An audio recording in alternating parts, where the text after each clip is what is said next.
What's the story, Dr. Pinckney? What can we do to help people quit smoking, and what are the benefits and some of the, well, maybe some of the withdrawal problems? No, absolutely. Smoking is the leading preventable cause of death in the U.S., so it's really important for us to pay attention to smoking and smoking cessation. So what I do in my practice at Diamond Physicians is a combination of behavioral counseling and medications. Mm-hmm. So there's two major barriers to quitting smoking. The first one, which is the largest barrier, is the addictive nature of nicotine. You know, nicotine is a potent psychoactive drug, and it actually causes a physical dependence.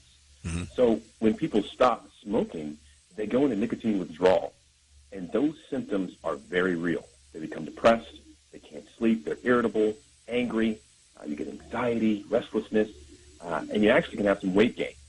So when you smoke a cigarette, those symptoms go away. That's why it's so hard to quit. Mm-hmm. The second barrier is the association of smoking with environmental triggers. So oftentimes a smoker will have a cigarette with an alcoholic beverage or after a meal or even with their morning cup of coffee. So there's different therapies like counseling and hypnotherapy that work to break down those barriers. We're talking with Dr. James Pinckney, and it is about quitting smoking. Now, there's a new survey out that says one of the best ways to quit smoking is through hypnotherapy. Dr. Pinckney, what's your experience with that? The studies that I've read show that hypnotherapy, it does work.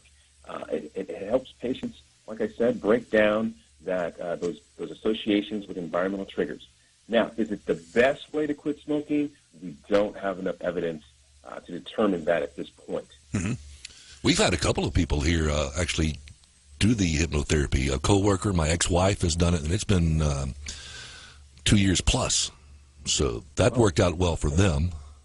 Well, the thing I like about hypnotherapy is that there's no side effects. Mm-hmm. It doesn't use medication. Right. So with every medication I prescribe, there's a laundry list of side effects. Yeah. So I'm always looking for alternate therapies that reduce the side effects.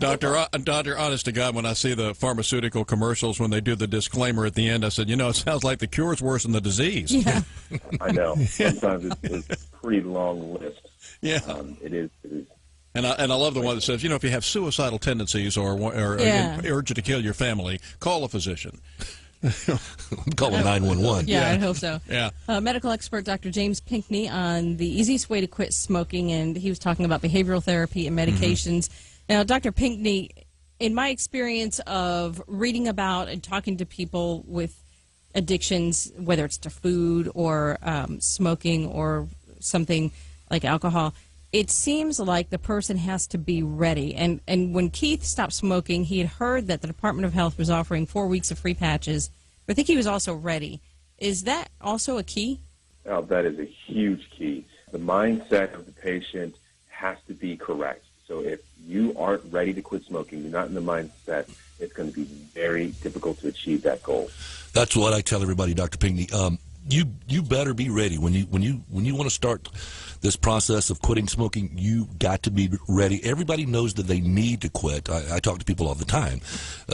Obviously, we need to quit, but you're right. The mindset has to be there. Otherwise, you're going to fail. That's right, and it doesn't matter what age you quit smoking. There's always medical benefits to quitting smoking. It doesn't matter if you've been smoking for 30 years or 3 months. You got to quit. You got to try and quit. Is it, and Doctor, we've heard all sorts of theories on whether it's best to go cold turkey.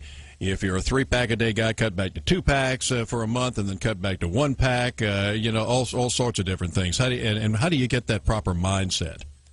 Yeah, well, it really depends on your dependence on nicotine, and that's kind of a genetic thing. Some people can quit cold turkey, and their addictive component to nicotine isn't that great. Where other people, it really is a strong physiologic addiction, and cold turkey is not going to work for those patients. Mm-hmm. Wow, just a physiology type thing, huh? What about the patch? Yeah, what about the patches or the gum that we hear about all the time? You know, those are great options. What I basically do in my practice at Diamond Physicians is I'll do some behavioral counseling, and I'll combine that with like a partial nicotine agonist like Chantix, and also a nicotine patch or Nicorette gum. And that way I hit those two barriers. I hit the addictive nature of nicotine, and I hit the association with environmental triggers. Mm-hmm. What about e-cigarettes? What are your thoughts on those? Yeah. The studies have shown that e-cigarettes are effective. Again, we don't have the data set to say that they're more effective than the medications or counseling, but e-cigarettes do work. Mm-hmm. I tried those on a few occasions, and from what I've learned, it's that that habit that this e-cigarette fulfills. It's that throat kick, what people, I guess they call it the throat kick, that inhale of the smoke. And and it seems to work okay for me, but now I'm to a point that I just refuse to smoke a cigarette. I don't smoke. I call myself a non-smoker now. But when that urge does come, those e-cigarettes are a big deal. They can help you out to get over that hump. That's exactly right. And it sounds like you guys at Diamond Physicians are real jewels on this, Doctor. Oh, thank you so much. I appreciate that. You can go to diamondphysicians.com to learn more about us, and follow me on Twitter at @D_Dr. James. Love that. _Dr. James. Here's one more thing I might add to everybody who's listening. I've gotten fatter, but my wallet has too, because I have not spent I did the math the other day, and in just over 7 months, I have not spent $2,100 on cigarettes. Whoa. Wow. Yeah. There's incentive right there, Yes. Dr. James. Appreciate it, sir. Incentive. That is huge. All right. You guys have a great day. Wow. That's Keith Hendricks, our production manager. And that was him erring on the conservative side, cash-wise. Yeah. Can you imagine that? If you take that money and put it into a savings account, interest-bearing, a high interest-bearing savings account, or some sort of a investment account. Investment, yeah. Wow. Yeah. That's a hunk of change. It is. So Dr. James Pinkney with us from Diamond Physicians.